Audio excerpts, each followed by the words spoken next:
Miyembro ito ng pamilya ng pufferfish na sa sarap, ikaw daw ay mapapa-aringkingking. Ang maliliit pero ubod daw naman ng linamnam na buriring. Delikadong kumain ng butete, lalo na kung ang naghahanda nito hindi marunong. Pero bakit ang isang uri ng butete kinakain at bida pa sa piyesta sa bayan ng Dimasalang sa Masbate? May kakayahan kasi silang lumobo na parang bola bilang pandepensa sa mas malalaking isda. Sa dami ng supply ng buriring ngayon sa Dimasalang, Masbate, karamihan sa mga residente rito, ipinapaksiw ang buriring para hindi agad masira. Ang kanilang pampaasim, hindi suka, kundi dahon ng libas. Isang klase ng puno na may maasim ding bunga. Ito kasing libas, ang pangasim namin sa buriring.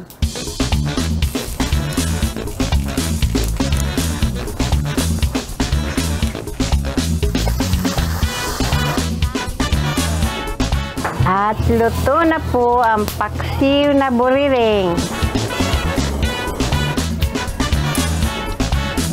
Masarap ang atay niya. Sarap! Ang mga kusinero't kusinera sa Dimasalang Masbate, game face on nitong Biyernes.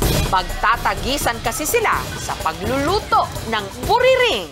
Bahagi ito ng taunan nilang Buriring Festival.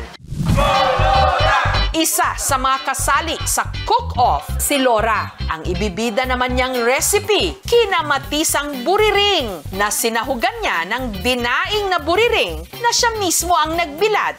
Ang paggawa ng tuyo, 4 na dekada na kasing negosyo ng kanilang pamilya. Kung ano po yung isda na nakukuha sa pier na hinahatid sa daungan ng pier, yun po yung binibilad namin.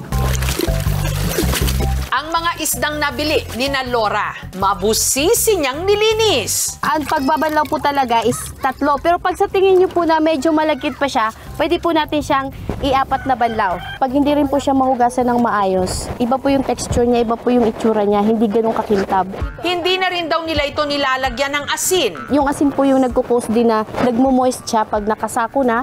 Diretso na kasi nila itong ibinibilad. Minsan, pag mahina ang panahon, naabot ng 5 araw. Ngayong panahon ng buriring, na ibebenta raw nila ito ng mula 80 to 200 pesos kada kilo. Mula kasi Hulyo hanggang unang buwan ng bear months, maraming nahuhuling buriring sa kanilang karagatan. Tingin ko, kapanganak yan nung last na December, kaya nung summer, tapos kalalaki lang nila. Napapansin na sila ng mga tao kasi medyo malaki na sa 20 cm. Kaya nakikita ng mga tao na ito yung season nila. Wala ngang kahirap-hirap ang mga ito lambatin. Kaya pagdating sa palengke, bagsak presyo.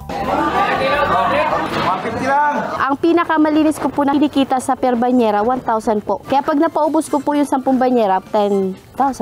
Sa paggawa naman ng kanyang kinamatisang tuyong buriring, iprinito muna ni Laura ang tuyong buriring. Pakunti-kunti lang po para mas mabilis po siyang lumutong.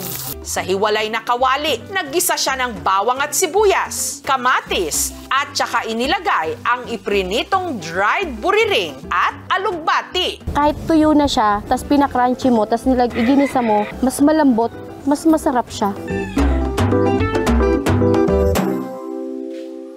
Karamihan sa mga puffer fish may lason, pero ang buriring mas mababa lang daw ang concentration o taglay na lason kumpara sa mga butete. Sa Pilipinas, mahigit 30 na species ng buriring saka membro ng pufferfish. Karamihan sa kanila ay mayroon talagang toxin. Kaso iba-iba ang concentration o level ng toxin depende sa uri o kaya species ng pufferfish.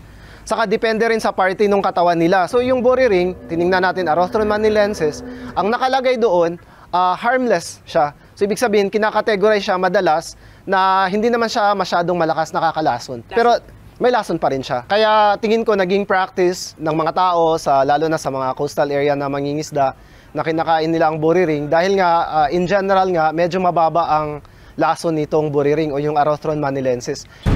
Si Art, hindi lang daw siya marunong magluto, marunong din siyang manghuli ng buriring. Since high school po, sumasama na po ako sa paglaot sa tito ko po. At ang kanyang specialty, linabog na buriring. Ang nahuling buriring nilinis at saka pinakuluan sa isang kaldero. Lalagyan po natin ng kunting asin para magkalasa na po siya.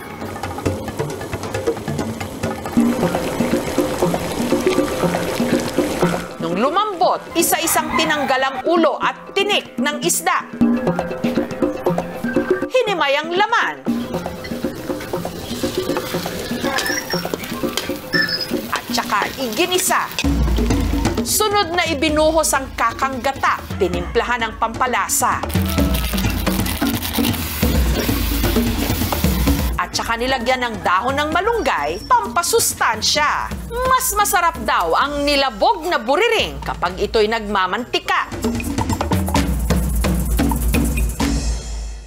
Pero ang lulutuin ni Art sa cooking competition, ang kanyang pambato na buriring curry. Karirang paghahanda ni Art dahil ang tatanghaling may pinakamasarap na luto ng buriring mananalo ng tumataginting na 5,000 pesos. Ang isa pang kalahok sa Cookfest na si Jeannie, gagawa raw ng sarili niyang bersyon ng Japanese street food gamit ang buriring. Ang buriring takoyaki.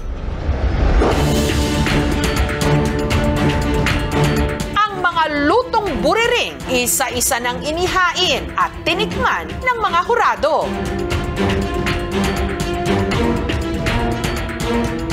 Kanino kayang buriring dish ang mangingibabaw? Ang winning buriring dish sa Buriring Food Festival. And the champion, Buriring Takoyaki. Napakasaya kasi hindi ko ini-expect na kami mananalo. As a Dimasalangen, we are always looking forward sa month ng July at August kasi yan yung season ng buriring. So kung saan makakatikim naman kami ng masarap na luto ng buriring, kung saan kilala itong lutuin sa paksiw kasama ang libas. So sa mga tao na natatakot, subukan po natin. Masarap po yung buriring kahit po kapamilya siya ng butete, masarap po siya at hindi po siya nakakalason. In general siguro, ang advice ko, dapat maingat na lang. Kung pwede naman na iwasan, kumain, dapat iwasan na lang. Ang maganda siguro na safe na gagawin ay gaya ng Japan, magkaroon tayo ng standard. Kunyari, pag kinain siya, alam natin yung level ng toxin, minomonitor, parang may advice kung aling parte lang yung pwedeng kainin.